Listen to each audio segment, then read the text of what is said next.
एक शांत से गांव में जो घने जंगलों और चमचमाती नदियों के बीच बसा था, एक छोटी सी लड़की रहती थी। लीला को सितारे बेहद पसंद थे। वह अक्सर सबसे ऊंची पहाड़ी पर चढ़कर आसमान में झिलमिलाते तारों को देखा करती थी। लेकिन सभी तारों में एक तारा सबसे अलग और अधिक चमकदार था, एक सुनहरा तारा जो जैसे धड़क रहा हो।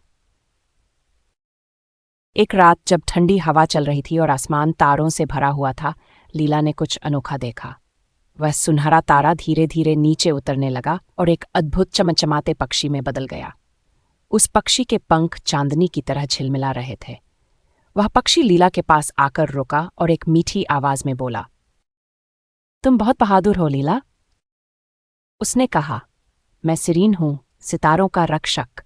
मैं आकाश की रोशनी की रक्षा करता हूं, लेकिन एक काला साया उस रोशनी का एक हिस्सा चुरा ले गया है। अगर ये रोशनी वापस नहीं आई तो सितारे हमेशा के लिए फीके पड़ जाएंगे। क्या तुम मेरी मदद करोगी?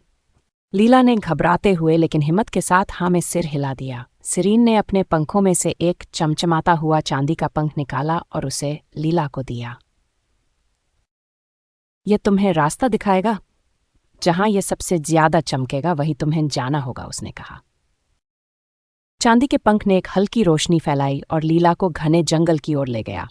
जंगल के अंदर काले पेड़ों के बीच एक छोटा सा खुला स्थान था। वहां उसने देखा कि एक डरावना साया एक पारदर्शी क्रिस्टल बॉल को घेरे हुए खड़ा है जो हल्की सी रोशनी दे रही थी। तुम्हारी ये हिम्मत कि मेरे पास आओ? साया गुस्से से बोला। लीला ने अपनी पूरी हिम्मत जुटाई और चांदी के पंख को ऊंचा उठा लिया। वह पंख आग की तरह जलने लगा और उसकी रोशनी ने साये को पीछे हटने पर मजबूर कर दिया। अंत में लीला ने उस क्रिस्टल को पकड़ा और एक गर्माहट उसके दिल में भर गई। क्रिस्टल से तेज रोशनी निकली और सीधा आकाश की ओर दौड़ गई।